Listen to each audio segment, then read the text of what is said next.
Kalau suami Anda ngasih uang seberapapun, katakan. Kelihatan di sini beberapa wanita kurang sentuhan. Itu suami yang blow on. Maka di tengah segala keprihatinan ada tantangan menarik. It's better to light a candle than to curse the darkness.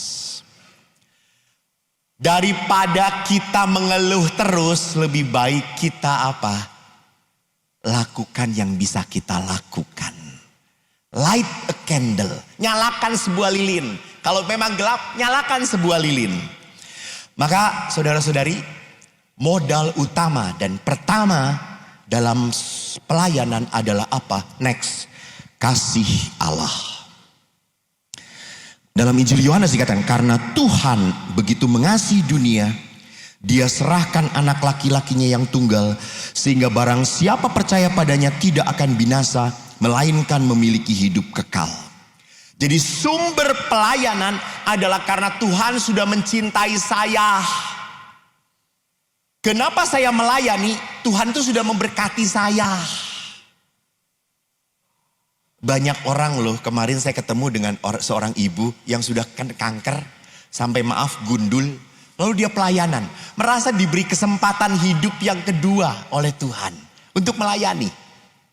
Ada seorang bapak yang juga pelayanan, setelah mobilnya tabrakan, supirnya meninggal, bapak ini satu-satunya yang selamat. Lalu melayani. Apakah harus seperti itu dulu sebelum pelayanan? Anda tiba-tiba sedang mandi kesetrum.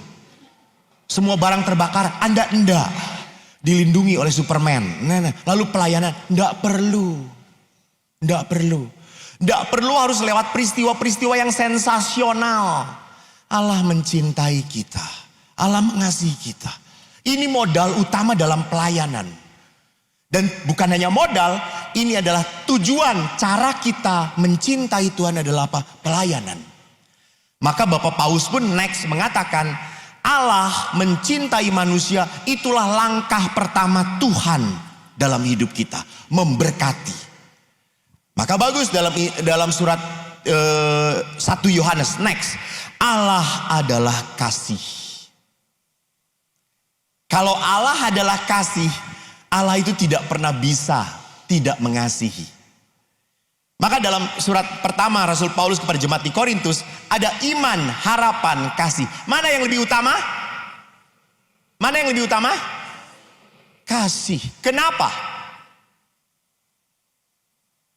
Ulangi apa Pak?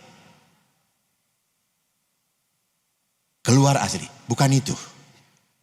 Karena setelah di surga, kita tidak butuh iman dan harapan lagi. Kita sudah berada di surga. Yang tidak akan musnah itu kasih. Karena setelah di surga, kita tidak perlu beriman lagi kepada Tuhan. Karena kita sudah tinggal dengan Tuhan. Kita tidak perlu berharap lagi. Kenapa? Karena kita sudah sampai. Hanya kasih yang tinggal di situ. Maka Allah adalah kasih. Tindakan Allah cuma apa? Mengasihi. Kasih Allah berubah enggak? Sebelum saya berdosa dan sesudah saya berdosa. Berubah atau tidak? Berubah atau tidak? Itu hebatnya. Itu hebatnya. Kalau di sini pas misa ngantuk, baru awal juga udah. Di sini kusyuk, semua tunduk. Apakah Tuhan memberkati orang-orang ini atau tidak? Memberkati. Hanya damai, berkat itu lebih dirasakan oleh orang-orang yang menyiapkan diri. Diberkati cuma lewat doang. Kalau yang ini diberkati dan tinggal dalam hatinya. Saya buat ini yang salah karena ada MC di situ. Next. Maka Bapak Ibu, panggilan terakhir saya tinggal berapa menit? 5 menit lagi. 2 menit lagi. 2 menit lagi. Karena saya kalau kelebihan, amplopnya dikurangi saudara-saudara.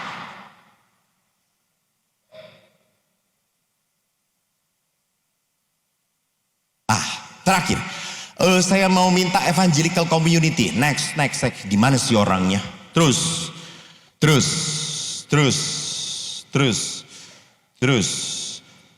Sep. Oke.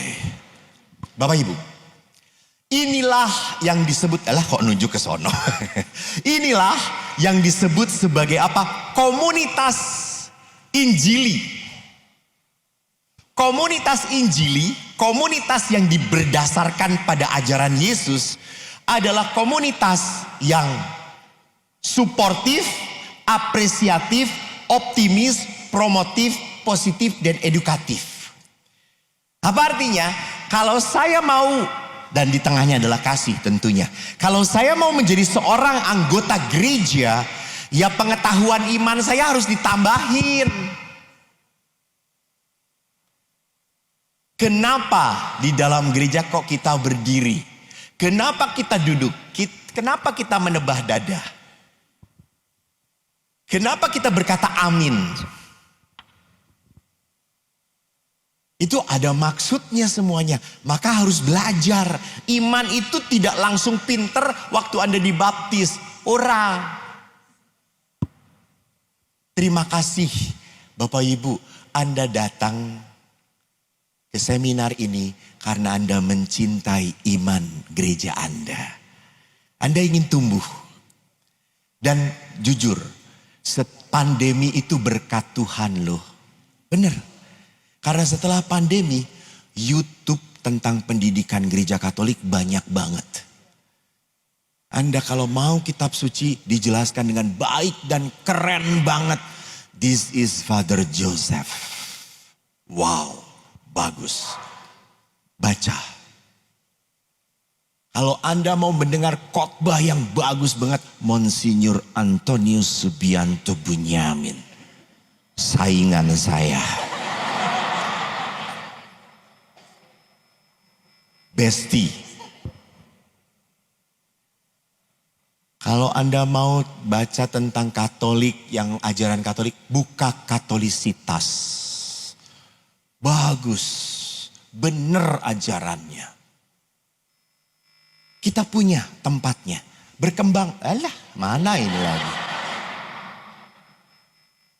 Berkembanglah. Lalu apa? Be positif. Jangan selalu apa? Menghina gereja. Oi, Anda sudah dibaptis, Anda tinggal jadi gereja Katolik. Jangan menghina iman kita. Anda pun sama toh, Anda dalam keluarga, apakah Anda akan ngomongin tentang kelemahan keluarga Anda? Akan ngomongin atau tidak? Ya sanggah toh, ya sama. Jangan, kita betul punya kelemahan, tapi jangan disiar-siarkan. Oke, kita tangani. Jangan digoreng. Suportif itu mendukung. Para pelayan itu saling mendukung. Jangan pernah merasa dinomor duakan. No, kita harus saling mendukung. Sama di keluarga juga. Support suami Anda, walaupun memang kelihatan blow on. Betul. Iya kan kadang-kadang, Bu gimana suami Bu? Kayak gitu Rama. Plula-plulu, plunga-plungu, ora ngerti opo-opo. Ibu jangan lupa ya, suami ibu itu menjadi bodoh karena menikah dengan ibu loh. Bu jangan lupa. Suami itu jadi kayak gitu karena dengan ibu. Betul. Dan yang membuat adalah ibu. Nah kalau ibu tahu bahwa dia dari dulu bodoh, kenapa kok dikawinin? Berarti ibu lebih bodoh toh, ibu ketipu. Nah salah pilih, itu lagi kurang ajar ini.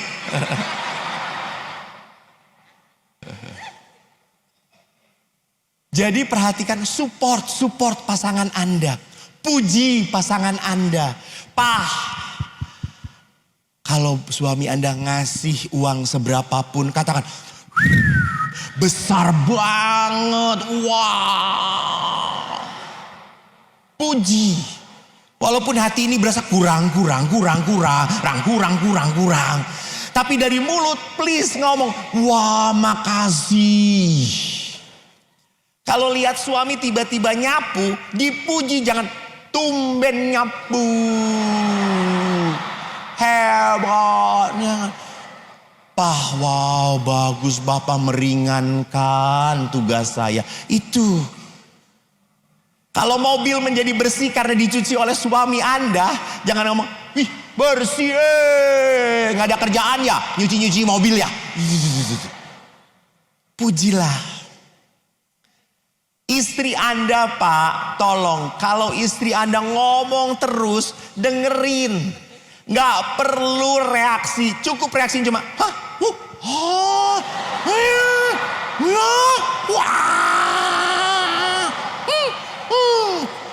Jangan komen Anda pasti salah.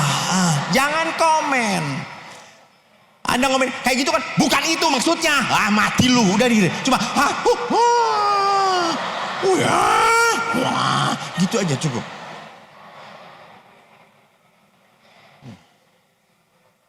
Dan kalau Anda di tempat baru, bapak-bapak, Anda harus siap jadi fotografer untuk istri Anda. Tolong kalau moto istri jangan kelihatan gendut.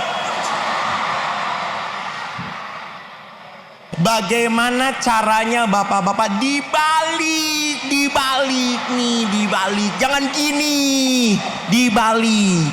Dari atas atau dari bawah itu. Kalau masih gendut dari kejauhan.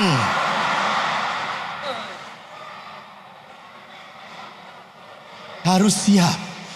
Pak, saya juga capek, Pak. Kalau dengan ibu-ibu dipotret, ini salah, saya gendut. Ya Allah, memang gendut kita saya itu. Mau diapain lagi? Lalu akhirnya, nah ini baru bagus. Saya ingin lihat, mana bagus? Tuh, kan saya lihatnya kecil, tapi sayanya blur kata saya. Ya udah nggak apa-apa lah, yang penting dipotret. Suportif. Lalu apa? Apresiatif. Hargai. Pengorbanan istri. Pak, istri Anda itu butuh juga dipeluk. Istri Anda, kok di sana yang heboh ya?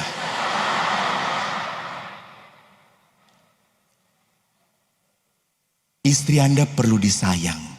Jangan hanya memeluk istri, memegang istri karena ada maunya untuk hubungan seksualitas saja. Bukan itu. Jadi jangan, mami, Pasti saya akan, apaan sih? Enggak. Sedang ada tamu. Kalau enggak, masuk angin.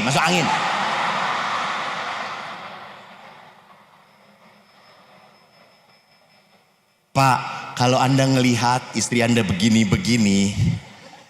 jangan ngomong, capek kami ya. Itu suami yang blow on. Itu tuh sinyal. Kode. Anda ulurkan tangan, pegang aja. Dia akan, aduh enak banget. Udah, touch dia butuh disentuh. Kelihatan di sini beberapa wanita kurang sentuhan. Romo Matius, siap penyentuh. Pas nggak ada beliaunya. Bapak Ibu, kita dipanggil sebagai seorang beriman untuk kembali terlibat dan menjadi berkat.